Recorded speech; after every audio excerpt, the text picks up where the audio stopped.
우리가 살아가는 이 세상에는 수많은 갈등과 분쟁이 일어나고 있습니다. 우리가 뉴스를 보면은 정치도 그렇고 사회면도 그렇고 얼마나 사람들과 사람들 사이에 갈등이 심화되고 고조되어서 정말 상상할 수 없는 그런 일들이 일어나고 있는 것을 우리가 많이 보게 됩니다. 왜 이렇게 사람과 사람 사이에 갈등이 일어나고 분쟁이 일어날까요? 그것은 우리가 서로 다르다는 것을, 저 사람과 내가 서로 다르다는 것을 인정하지 않기 때문입니다. 가정에서도 마찬가지지요. 남편과 아내는 분명히 다릅니다. 남자와 여자도 다릅니다. 오죽하면은 화성에서 온 여자 그런 제목까지 나왔을까요? 그러니까 남자와 여자도 다르고 남편과 아내도 다르고 부모와 자식 간에도 다 다르다는 것입니다. 하나님께서는 이처럼 사람을 창조하실 때 똑같이 창조하지 않으셨다는 겁니다. 우리 여기에 앉아있는 우리 모든 성도님들도 똑같은 사람 한 명도 없습니다. 저와 똑같은 사람 한 사람도 없어요. 다 생각이 틀리고 말이 틀리고 우리는 다 이렇게 다르게 창조되었다는 것을, 저 사람과 나는 서로 다르다는 것을 인정하지 않기 때문에 사람과 사람 사이에 갈등이 일어나고 분쟁이 일어나는 것입니다. 그러므로 가장 위대한 일은 무엇이냐? 저 사람과 내가 서로 다름을 인정하는 그 토대 위에 하나가 된다는 것, 하나가 되도록 만든다는 것, 이것이 가장 위대한 일인 것입니다. 요즘 정치계가 굉장히 시끄럽죠. 이제 내년에 이제 대선이 다가오고 하니까 이 권력이나 정치라는 것도 결국은 하나로 만들고자 하는 것입니다. 그런데 하나를 만드는데 어떤 방법으로 어떻게 만드느냐, 거기에 따라서 서로 대립이 되고 자연적으로 충돌할 수밖에 없다는 것입니다. 우리가 살아가는 이 세상에는 그런 권력과 정치로 하나를 만들고자 하니까 굉장히 대립이 일어나고 충돌이 일어나는데요. 예수님께서 이 땅에 오셔서 하나로 만드시는 방법은 그런 방법이 아니었습니다. 예수님께서는 이 땅에 오셔서 하나로 만드시기 위하여 구원이라는 그 방법을 통하여 인류를 구원하심으로써 이 인류를 하나로 만들고자 하셨던 것입니다. 예수님께서는 십자가에 달려 돌아가시고 그리고 3일 만에 부활하셔서 하늘로 승천하시면서 하시는 말들이, 내가 너희들에게 성령을 보내주겠다. 이제 나는 떠나가지만 성령을 너희들에게, 보혜사 성령을 보내주겠다고 약속하셨습니다. 그 성령 받은 그 예수님의 그 제자들, 마가의 다락방에서 기도하면서 그 성령 받은 그 제자들을 통해서 하나가 되었다는 것입니다. 거기서 교회가 탄생되었다는 것입니다. 그러므로 이 교회라는 것은 하나가 된다는 것입니다. 무엇으로 하나가 되느냐? 성령으로 하나된 공동체, 성령 충만한 공동체, 이것이 바로 교회라는 것입니다. 여러분, 우리가 요즘 어디를 가도 하나가 되는 것이 잘 없어요. 가정이나 그리고 어느 모임에 이렇게 가더라도 서로 이렇게 하나 된다는 것이 굉장히 어렵다는 것을 우리가 느낍니다. 그런데 예수님께서는 너희가 성령 안에서 성령으로 하나 되라. 예수님께서 우리가 하나 되는 그 방법은 성령이라고 할까요? 너희가 성령을 받으면은 하나가 될 것이다. 가정에도 성령을 받으면은 부부와 부부 간에, 부모와 자식 간에, 형제들 간에 서로 하나가 될 것이다. 바로 그것을 말해주고 있는 것이 바로 이 에베소서인 것입니다. 그래서 이 성령 충만한 이 바로 공동체가 바로 교회인데, 그런데 이 교회 안에 정말 옛날부터 그 사도 바울이 복음을 전할 그 당시부터 이단들이 많이 이 교회를 흔들려고 했다는 것입니다. 사도 바울은 소아시아와 유럽을 다니면서 곳곳에 전초 기지를 세웠던 것입니다. 그게 바로 교회가 되었다는 것입니다. 교회 안으로 많은 대적들이 몰려오고 그 교회를 흔들기 위하여 성령으로 하나 되는 것을 방해하기 위하여 이단들이 몰려오고 많은 대적들이 와서 교회를 흔들려고 할 때, 그때 이 사도 바울이 그 자기가 세운 교회를 향해서 편지를 적어 보낸 것이 바로 오늘날 신약 성서 13권이 되었다는 것입니다. 그래서 이 에베소서도 에베소에 세워진 그 성도들을 향해서 사도 바울은 너희가 성령으로 하나가 되었다면 성령 충만한 이 성도들은 어떻게 살아야 하나, 어떤 삶을 살아가야 하나, 바로 그 지침서가 바로 오늘 이 본문의 말씀인 것입니다. 오늘날 우리는 성령 충만 받기를 원하죠.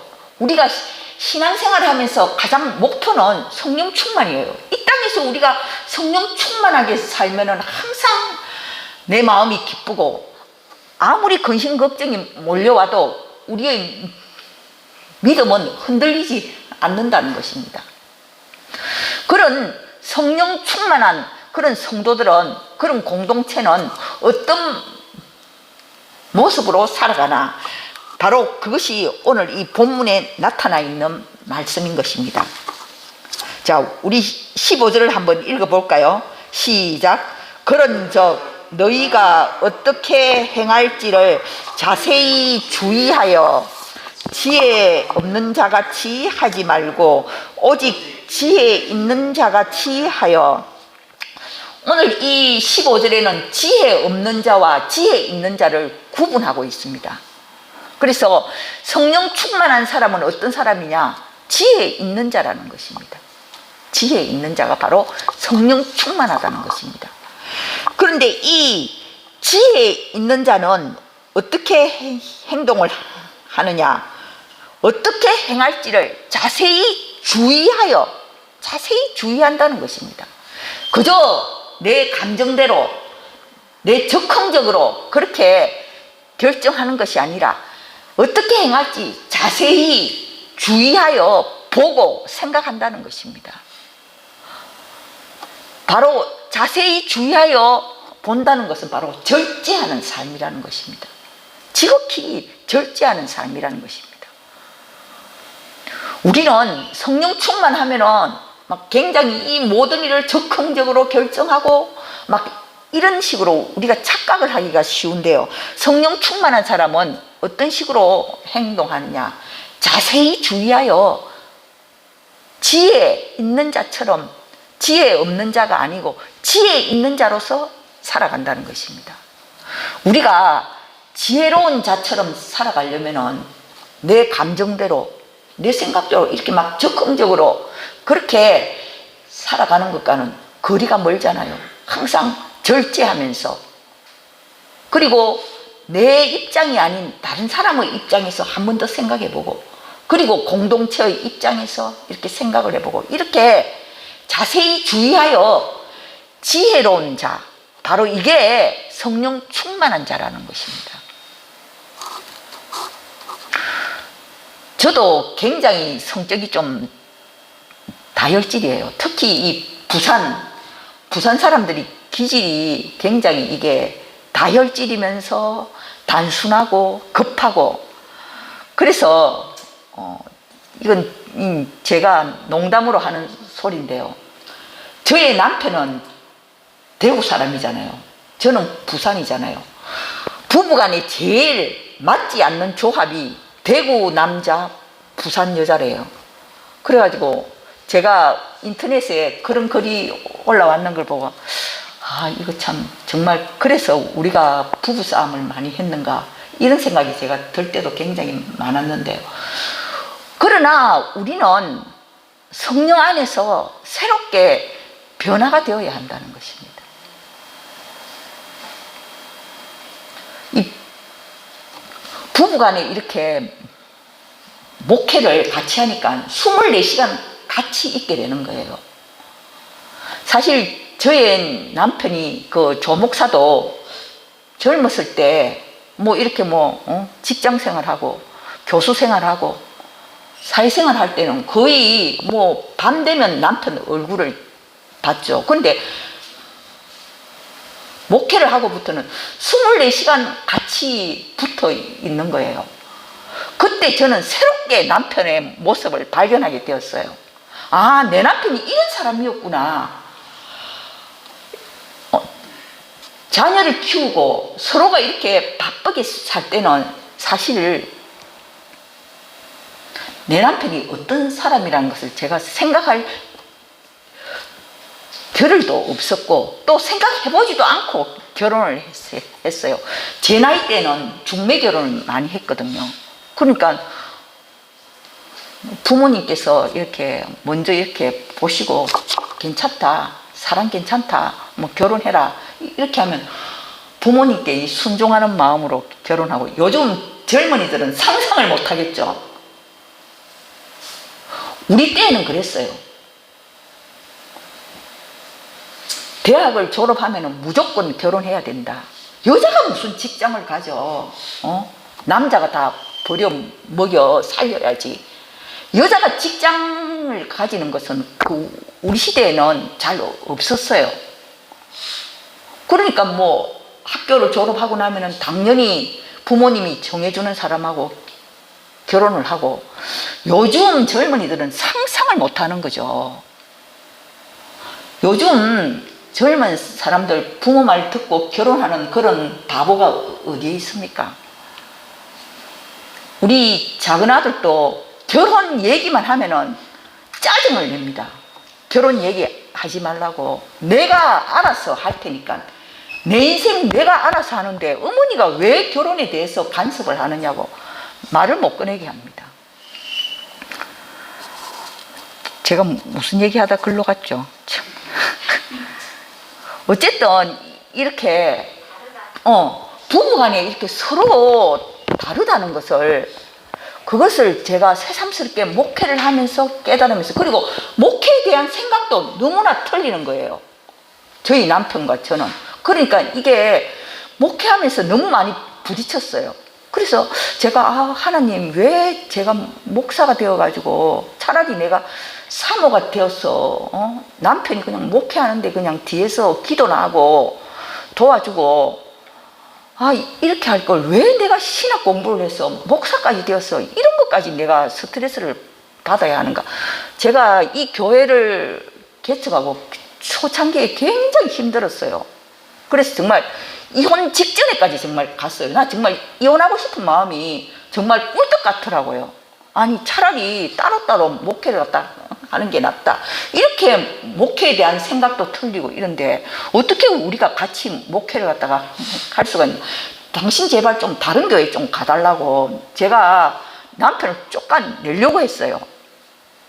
이 교회는 내가 목회를 할 테니까 당신은 다른 교회 가서 주의를 지키라고. 정말 그래서 제가 이 목사님들이 모인 그곳에 가서 제가 얘기를 했어요. 제가 솔직하게 얘기를 했어요. 그러니까 그 다른 목사님들이 전부 다 하시는 말씀이, 부부 목회가 그래서 힘드는 겁니다. 그래서 남편 되는 조 목사님이 다른 교회로 가시는 게 좋을 겁니다. 아니, 목사님들도 그렇게 조언을 하더라고요. 그런데 뭐 저희 남편이 사실 뭐 갈 데도 없고 또 뭐 갈 수도 없고, 사실 근데 목회를 해보니까 이게 설교하는 게 다가 아니더라고요. 이 화장실 청소부터서 다 이런 걸 해야 되는데 제가 그걸 또 하기에는 또 너무 또 힘이 들더라고요. 그래서 저희 남편이 그런 이제 굳은 일을 다 해주고 하니까 요즘은 제가 감사하는 그런 마음이 들죠. 만약 내 혼자서 목회를 했으면 아마 내가 너무 힘들어서 중도에 그만뒀을지도 모른다. 사실 저희 그 동기 중에 여목사가 의성에서 목회를 하는데요, 거기는 완전, 남편은 완전 평신도죠. 그러니까 자기 혼자서 목회를 갖다 이렇게 하니까 너무 힘들어가지고 자기가 결국은 갑상선 암이 왔다고, 그래서 자기는 이거를 목회를 끝까지 할 수 없을지도 모르겠다고, 건강상에 문제가 왔다고 하는 그런 말을 제가 들으면서, 그래도 조 목사님이 곁에서 많이 도와주시고 힘든 일을 많이 도와주시니까 이 정도라도 목회를 내가 할 수 있지 않나, 그런 생각을 하면서 요즘은 이제 감사하는 그런 마음인데요. 어쨌든 우리는 이렇게 서로 다르기 때문에 너무 힘든 거예요. 그런데 하나 된다는 것이 얼마나 중요한지 제가 요즘 그 사실을 더욱더 깨달았어요. 조 목사님이 나이가 이렇게 70이 넘어가면서 건망증이 점점점 심해지는 거예요. 그러니까 뭐 어저께 한 말도 잘 기억을 잘 못하고, 뭐 어디에 뭐가 있는지 잘 찾지도 못하고, 이러니까 같이 이렇게 살자니까 짜증이 자꾸만 나는 거예요. 부딪히고 했던 말을 또 해야 되고 또 해야 되고. 그래서 제가 좀 이렇게 짜증을 내다가 어느 날 제가 주님, 제 마음이 너무 짜증스럽습니다 하면서 제가 이렇게 기도를 하니까 주님의 이런 깨달음을 주시더라고요. 너가 자꾸 남편에 대해서 자꾸 이렇게 짜증내고 불평불만하면은 남편과 너 사이에 내가 설 자리가 어디 있느냐, 예수님이 어디 계시느냐. 예수님께서는 분명히 천국은 어디에 있느냐고 제자들이 질문했을 때 너희 가운데 천국이 있다, 너희 가운데 천국이 있다, 천국이 여기 있다 저기 있다 그렇게 찾지 말고 너희 가운데 천국이 있다, 그 말씀이 생각이 났어요. 그러니까 남편과 나 사이에 천국이 있으려면은 내가 자꾸 이렇게 짜증을 내고 하면은 천국이 어디 있느냐, 천국은 그냥 지옥이 여기 있고 예수님이 계시다가도 도망갈 것 아니냐, 제가 부른듯이 그런 생각이 딱 들더라고요. 그래서 제가 그래, 짜증이 나더라도 이런 거는 중요한 게 아니니까 그냥 넘어가자, 나이가 많으면 그럴 수도 있다, 이제 이렇게 제가 이제 생각을 바꾸기로 했어요. 그러니까 주님의 그 음성이 들려지는 순간 내 마음이 변화가 되더라고요. 여러분들도 성경을 통해서 하나님의 음성을 들을 수 있기를 바랍니다. 우리가 하나님 말씀을 통해서 그것이 나에게 하나님의 음성으로 들려질 때 내 마음속에 있는 모든 불만, 갈등 이런 게 다 눈 녹듯이 사라지는 것을 느꼈던 것입니다. 그래서 오늘 이 성경에 말씀하는 그 지혜 있는 자로 우리가 살아가야 한다는 것입니다. 지혜 있는 자. 어떻게 하면 우리가 좀 더 행복한 그런 가정생활을 할 수 있을까? 그를 지혜롭게 이렇게 바로 생각하며 행하는 사람, 그 사람이 바로 성령 충만한 사람이라는 것입니다. 그리고 두 번째, 우리 16절을 한번 다 같이 읽어볼까요? 시작. 세월을 아끼라, 때가 악하니라. 이 세월이라는 것은 하나님의 시간을 가리키는 거예요. 카이로스에서 바로 하나님의 시간을 가리키는 것입니다. 그러니까 하나님의 시간을 아끼라는 것은 건져 올려라는 뜻이에요. 그러니까 우리는 비록 이 땅에서 살아가지만 하나님의 시간으로 건져 올려라는 것입니다. 어떻게 나에게 주어진 24시간을 하나님의 시간으로 건져 올릴 수가 있을까요? 그것은 바로 내가 하나님을 바라보고 기도할 때예요. 기도할 때요. 성경 볼 때예요. 찬양할 때예요. 그때 비로소 나에게 주어진 이 24시간은 하나님의 시간으로 건져 올릴 수 있다는 것입니다. 바로 이게 세월을 아끼는 것입니다. 우리가 정말 이제 저도 이렇게 60대 중반에 접어들고 보니까 정말 젊음이 잠깐인 것 같아요. 청춘도 잠깐인 것 같아요. 어쩌다가 세월을 허둥지둥 보내다가 여기까지 왔나 이런 생각이 들 때가 많이 있는데요. 우리가 그런 생각이 들지 않으려면은 우리가 하나님 앞에 기도하는 시간을 많이 가져야 돼요. 바로 그게 하늘의 시간으로 건져 올리는 삶, 세월을 아끼는 삶이기 때문입니다. 기도하고 또 하나님의 말씀을 보고 또 찬양하고 바로 그런 것이 이 땅의 시간을 하늘의 시간으로 바꾸는 그런 삶이라는 것입니다. 예수님께서도 예수님이 가는 곳마다 많은 환자들이 예수님을 따라다녔기 때문에 예수님께서는 늘 바쁜 생활을 하셨어요. 그러나 그 바쁜 가운데서도 예수님은 군중들을 피해서 항상 홀로 기도하는 시간을 가졌다는 것입니다. 우리도 바쁜 시간을 쪼개서라도 나 홀로 하나님을 바라보는 기도하는 시간, 그 시간을 바로 가질 때 바로 그 사람이 성령 충만한 삶이라는 것입니다. 왜 우리는 세월을 아끼는 그런 삶을 살아야 합니까? 오늘 16절에 보면은 때가 악하니라. 이 때가 악하다는 것은 종말이 가까웠다는 뜻입니다. 여러분, 우리가 살아가는 이 세상이 얼마나 악한 세상이라는 거 우리가 뉴스로 날마다 보잖아요. 부부간에 때려 죽이고, 얼마 전에도 보니까, 어저께도 보니까 뉴스란데 남편이 아내를 이런 장도 일본 검을 가지고 찔러 죽이고, 우리가 상상할 수 없는 그런 일들이 많이 일어나는 그런 세상에 지금 우리가 살아가고 있기 때문에, 때가 악하기 때문에 우리는 하나님 앞에 기도해야 된다는 것입니다.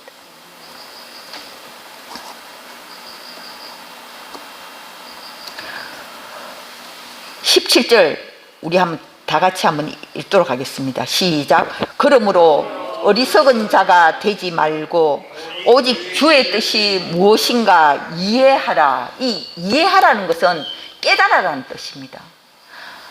우리가 하나님의 뜻이 어떤 것인지 깨닫기 위해서는 성경을 봐야 합니다. 성경 속에는 하나님의 뜻이 다 나타나 있습니다. 우리가 성경을 보지 않고 어디 가서 주의 뜻을 묻고, 저 사람 앞에 가가지고 좀 기도 좀 받아가 주의 뜻을 좀 물어봐야 되겠다. 그것은 내가 교과서를 보기 싫어하기 때문이에요. 학생이 교과서를 제일 먼저 봐야지, 교과서 보지 않고 다른 데 가서 자꾸 이렇게 가외를 갖다가 받으면 못합니까?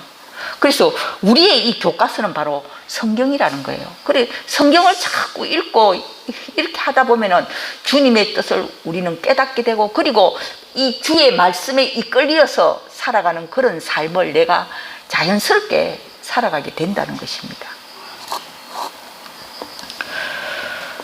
18절 우리 다 같이 읽겠습니다. 술 취하지 말라. 이는 방탕한 것이니 오직 성령으로 충만함을 받아라. 여기 보면은 술 취한 것과 성령에 취한 것을 대비하고 있습니다. 왜냐하면은 술 취한 사람하고 성령에 취한 사람은 서로 겉으로 보기에는 비슷하기 때문이에요. 겉으로 보기는 비슷하지만 그러나 본질적으로 다릅니다. 술 취한 사람은 죽음의 길로, 사망의 길로 가지만 성령에 취한 사람은 생명의 길로 가기 때문이에요. 여기에는 사람을 취하는 것이 술이라고 이렇게 되어 있는데 뭐 술만이 사람을 취하게 합니까? 항상 우리 인간은 무언가에 취해서 살아가게 되어 있어요. 돈에 취해서 살아가는 사람도 있고, 그리고 또 자존심에 취해서 또 이렇게 살아가는 사람도 있고, 또 권력에 취해서 살아가는 사람도 있고, 이렇게 인간은 항상 무언가 취해서 살아가는 그런 사람들이지만 우리가 성령에 취해야 된다. 성령의 지배를 받아야 된다는 것입니다. 성령의 지배를 받는 그 사람이야말로 성령 충만한 그런 사람이라는 것입니다. 지금의 터키인데요. 그 갑바도기아라는 그 동굴에 그 기독교 유적지를 갔다 온 그런 사람들의 말을 들으면은 갑바도기아 그 동굴에 가면은 그 동굴들이 굉장히 많이 있답니다. 그 당시에 기독교인들이 그 박해를 피해서 그 동굴 속에서 살았다는 것입니다. 일평생을 그 동굴 속에서 살았다는 것입니다. 그 사람 하나가 겨우 다닐 수 있는 그런 통로에서 거기서 태어나서 거기서 죽고 어떻게 거기서 사람이 살 수가 있었을까요? 그들은 육으로 살지 않고 영으로 살았기 때문입니다. 성령으로 살았기 때문입니다.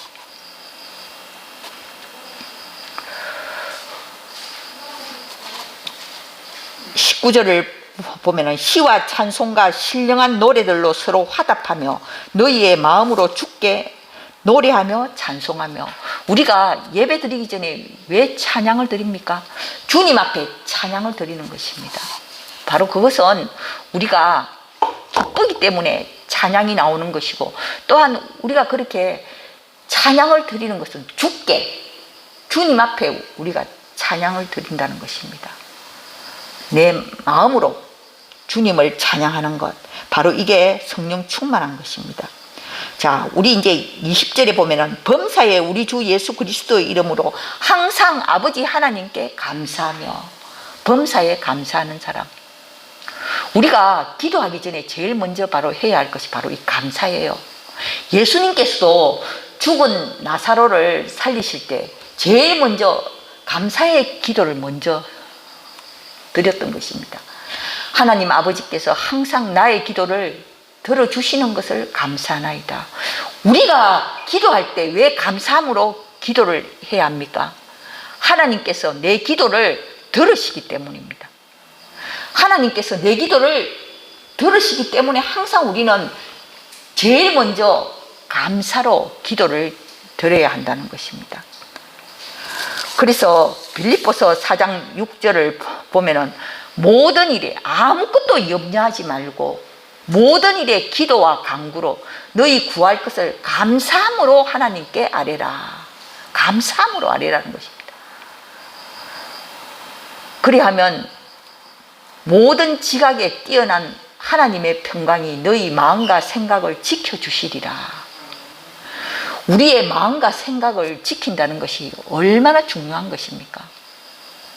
왜 요즘 우울증이 많고 정신공황장애가 많고 그렇습니까? 이 마음과 생각이 자꾸만 갈라지기 때문이에요. 우울하고 불안하고. 그래서 우리가 하나님 앞에 감사함으로 기도할 때 하나님께서 우리의 마음과 생각을 지켜주신다는 것입니다. 이제 마지막으로 우리 21절을 다 같이 읽어보겠습니다. 시작. 그리스도를 경외함으로 피차 복종하라.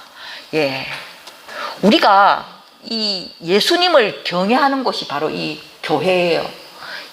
그래서 이 예수님이 계시는 곳이 바로 이 교회이기 때문에 우리는 이 그리스도를 경외함으로 피차 복종해야 된다는 거예요. 피차 복종해야 되는 거예요. 가정에서도 서로 피차 복종하면은 싸울 일이 없잖아요. 부부간에도 마찬가지고 부모와 자식 간에도 마찬가지고 피차 복종한다는 것입니다.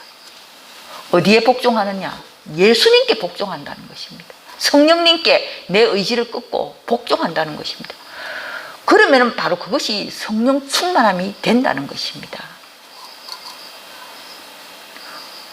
이 성령이라는 것은 인격체예요. 무슨 큰 에너지나 능력이 아닙니다. 성령님은 인격체예요. 지정의가 있습니다. 그래서 우리의 인격을 꺾고 우리가 성령님께 복종할 때 바로 그때 비로소 우리는 성령 충만한 사람이 될 수가 있는 것입니다. 오늘은 우리가 성령 충만한 삶에 대해서 살펴보았습니다. 첫째, 성령 충만한 사람은 어떤 사람이냐? 지혜로운 사람이다. 두 번째, 하나님의 시간으로 바꾸는 그런 삶을 살아가는 사람이다. 그리고 주님의 뜻을 깨닫기 위하여 늘 하나님의 말씀을 보는 것입니다. 그리고 내 마음으로 늘 주님 앞에 찬양을 올려드리는 것입니다. 그리고 범사에 감사한다는 것입니다. 감사할 일이 없어도 감사하는 거예요. 그냥 우리는 예수님이 나의 구주가 되었기 때문에, 하나님께서 나의 아버지가 되셨기 때문에 그냥 감사하는 거예요. 어려운 일이 와도 감사하는 거예요. 그리고 우리가 서로 사람과 사람 간에 서로 피차 복종하는 거예요. 가정에서도 서로 복종하는 삶, 바로 이것이 성령 충만한 삶을 이룬다는 것입니다. 여러분들의 가정과 그리고 직장에서 늘 성령 충만한 그런 삶을 사셔서 성령의 많은 열매를 맺을 수 있기를 주님의 이름으로 축원합니다. 기도드리겠습니다. 하나님 아버지, 참으로 저희들이 이 복잡하고 갈등과 분쟁이 많은 이 세상 속에서 살아가지만 우리가 늘 하나가 되기를 원합니다. 성령으로 하나 되기를 원합니다. 교회도 성령으로 하나 되게 하시고, 가정도 성령으로 하나 되게 하시고, 직장에서도 성령으로 하나 되게 하소서. 그리하여 참으로 우리를 성령으로 하나 되기 위하여 이 땅에 오신 그 예수님의 뜻을 우리가 깊이 깨달아서 어디를 가든지 화평케 하는 사람이 되게 하여 주시옵시고, 성령으로 하나 되게 하신 것을 힘써 지킬 수 있는 성도들이 되게 하여 주옵소서. 예수님의 이름으로 기도드리옵나이다. 아멘.